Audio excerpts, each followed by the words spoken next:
Over the years in the history of the WWE, we have seen some incredible, entertaining, and downright emotional moments.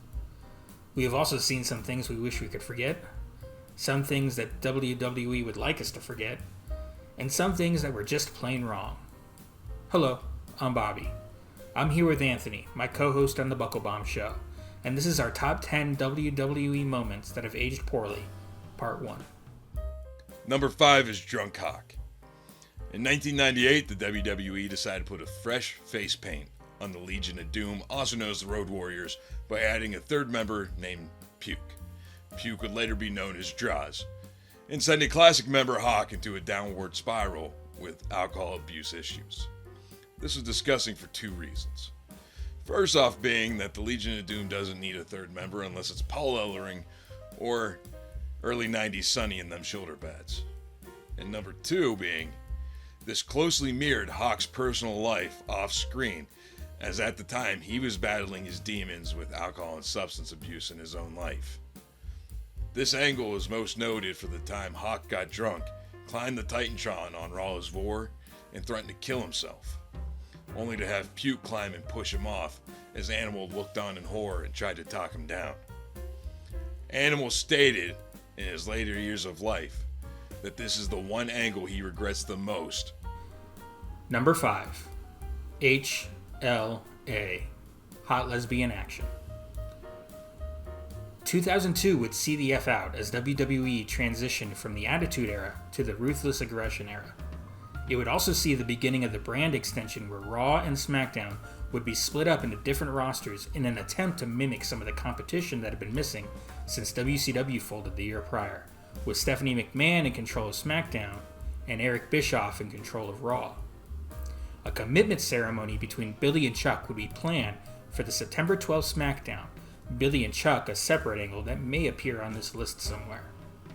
Bischoff would respond with a same-sex controversy of his own on September 9th's Raw by announcing for the show HLA. What is HLA, you ask? Hot Lesbian Action.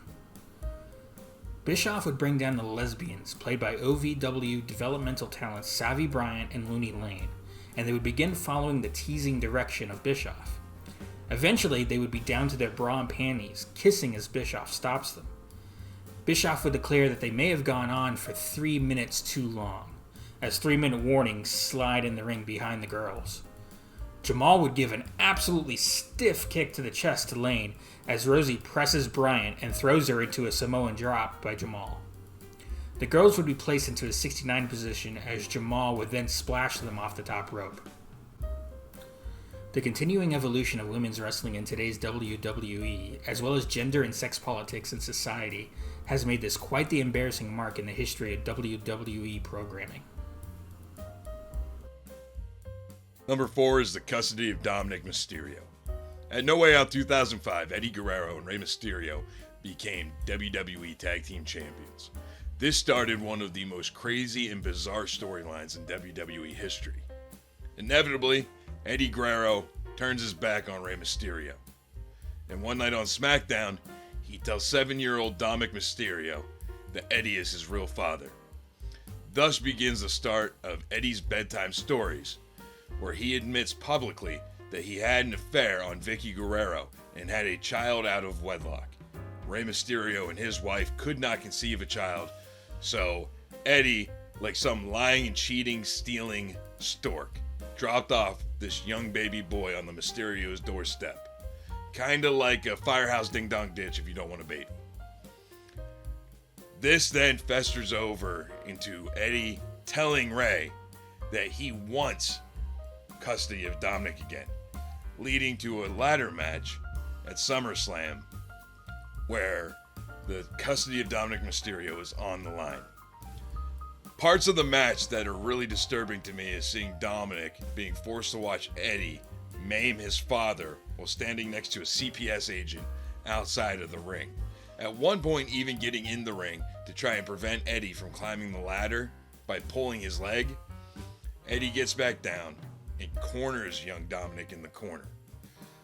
Vicky inevitably comes out and holds down Eddie while Rey climbs the ladder to get custody of his son. Now, even more disturbing with this is that recently Dominic did an interview where he confessed that at the time he didn't know if this was a work or a shoot, saying that watching the match, he wasn't sure if he was going home with Ray or Eddie. Number 4. Santina Marella. If you've only been watching WWE a short time, with huge stars such as Becky Lynch, Charlotte, and Bianca Belair, just to name a few, being presented on the same level as the men, it may be hard to fathom a time when the women's division was not being presented well.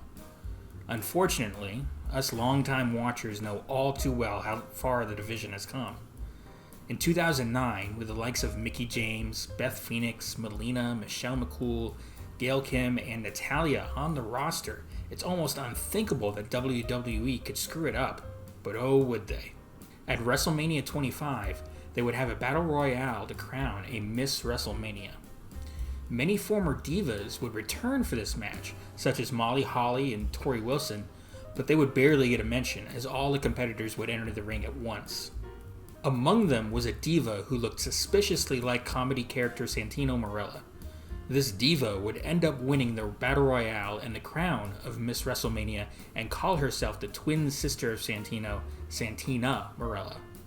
Over the next few months, at a time when the women would maybe get a very short segment on each show, those segments would often heavily feature Santina in awful comedy skits, taking valuable time away from the already underutilized female competitors.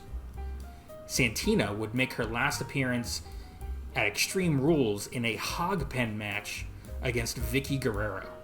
At the end of it all, the angle and character accomplished nothing but to make a literal joke of an already buried women's division.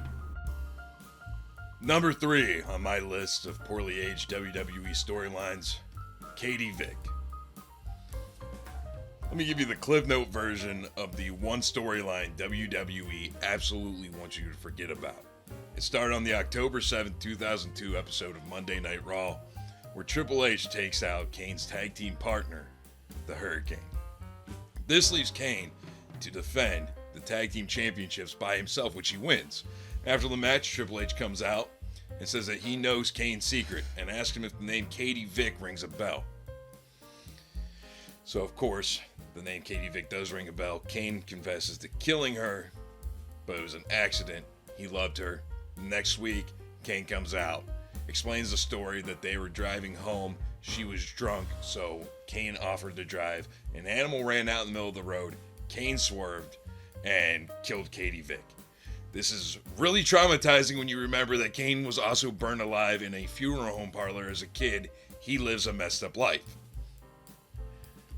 Now, Triple H says that no, Kane was also drinking. His toxicology report came back and showed that Kane was also drunk.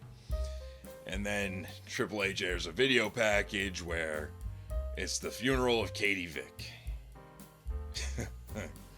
In comes Triple H in a Kane t-shirt and a Kane mask, where he crawls in the casket and begins to mimic sex with a dead body. The most memorable quote was, "Oh my God, I fucked her brains out," when he pulls up a handful of what I was assuming was ground beef. Now, this pissed off a lot of people at the time. Sponsors, the network, fans, everybody was outraged. So Triple H decided to double down. Next week on Raw, he came out to the ring with a mannequin that was used in the video the week before and insult the fans that were offended by the Katie Vick angle. Now, this didn't go in Triple H's favor because the Hurricane returned from injury that night with a video of his own, which showed a man in a Triple H face mask having multiple random items pulled out of his sphincter. Yeah. Think Lemmy Winks from South Park, but just more obscure. That will do it for part 1 of this list. Make sure to come back Thursday to finish it off with part 2. Until then, stay safe and love wrestling.